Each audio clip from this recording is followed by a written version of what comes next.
నమస్తే, welcome to wise monkeys. నేను KV. Champions trophy 2025 విజేతగా భారత్ అవతరించింది.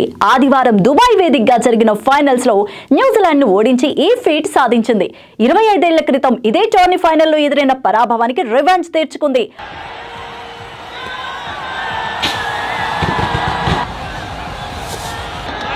ఆల్రౌండ్ ప్రదర్శనతో అద్దరగొట్టిన టీమిండియా తన ఖాతాలో 3వ ఛాంపియన్స్ ట్రోఫీని టైటిల్ ను కైవసం చేసుకుంది. ఇక కీలకమైన ఐసీసీ టోర్నీ ఫైనల్ కావడంతో ఈ మ్యాచ్ గురించి నెటిజన్స్ గూగుల్లో ఎక్కువగా వెతికారు. దీంతో ఈ మ్యాచ్ గూగుల్ ట్రెండ్స్ లో టాప్ లో నిలిచింది. ఈ మ్యాచ్ లో తొలుత బ్యాటింగ్ చేసిన న్యూజిలాండ్ నిర్ణీత 50 ఓవర్స్ లో 7 వికెట్ల నష్టానికి 251 రన్స్ చేసి ఇన్నింగ్స్ ను ముగించింది. ఆ జట్టు బ్యాటర్స్ లో డేరెల్ మిచెల్ 101 బంతుల్లో 63 రన్స్, మైకేల్ బ్రేస్వెల్ 40 బంతుల్లో 53 రన్స్ రాణించారు. భారత బౌలర్స్ లో వరుణ్ చక్రవర్తి 2, కులదీప్ యాదవ్ 2, మహమ్మద్ షమి 1, రవీంద్ర జడేజా 1 వికెట్ ని పడగొట్టారు. రవీంద్ర జడేజా 10 ఓవర్లు వేసి కేవలం 30 రన్స్ మాత్రమే ఇచ్చారు. అనంతరం 252 పరుగుల లక్ష్యంతో బరిలోకి దిగిన భారత్ కు ఓపెనర్స్ రోహిత్ గిల్ శుభారంభాన్ని అందించారు. తొలి వికెట్ కు 105 రన్స్ జోడించారు.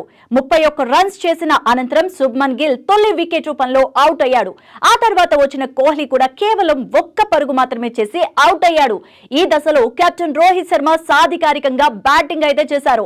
ఐసీసీ టోర్నీ ఫైనల్స్ లో తన తొలి హాఫ్ సెంచరీని నమోదు చేసుకున్నారు. 83 బంతుల్లో 76 రన్స్ చేసిన అనంతరం రోహిత్ అవుట్ అయ్యాడు. దీంతో మ్యాచ్ ఆసక్తికరంగా మారింది. అయితే శ్రేయస్ అయ్యర్ 48, అక్షర్ పటేల్ 29 ఇన్నింగ్స్ ను చక్కదిద్దారు. కేఎల్ రాహుల్ చివరి వరకు క్రేజ్ లో ఉండి జట్టును గెలిపించాడు. విజయం ముంగిట హార్దిక్ పాండ్యా అవుట్ అయినప్పటికీ జడేజా సాయంతో రాహుల్ జట్టును విజయ తీరాలకు చేర్చారు. కాగా భారత్ జట్టు చివరిసారిగా 2013లో ఛాంపియన్స్ ట్రోఫీ టైటిల్ సాధించింది. ఆ తర్వాత 2017లో ఫైనల్స్ లో ఓడిపోయింది. సుమారు 12 సంవత్సరాల తర్వాత వన్డే ఫార్మేట్ లో తొలి ఐసీసీ ట్రోఫీని కైవసం చేసుకుంది.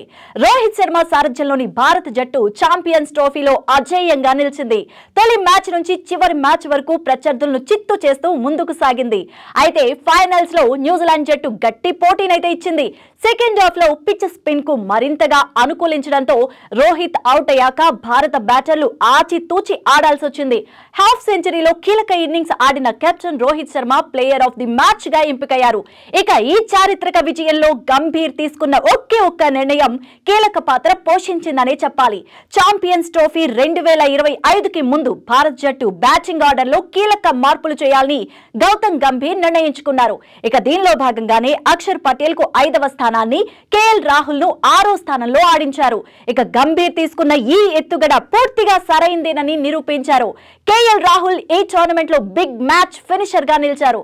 ఇక తన అద్భుతమైన ఫినిషింగ్ నైపుణ్యాలతో అనేక కీలక మ్యాచెస్ లో టీమిండియాను విజయ పథంలో నడిపించాలని క్రికెట్ అభిమానులు చర్చించుకోవడం మొదలుపెట్టారు.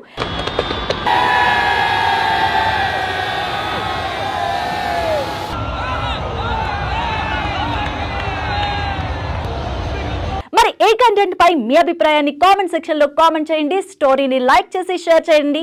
మరిన్ని ఇంట్రెస్టింగ్ అప్డేట్స్ కోసం వైజ్ మంకీస్ ఛానల్ ని సబ్స్క్రైబ్ చేయండి.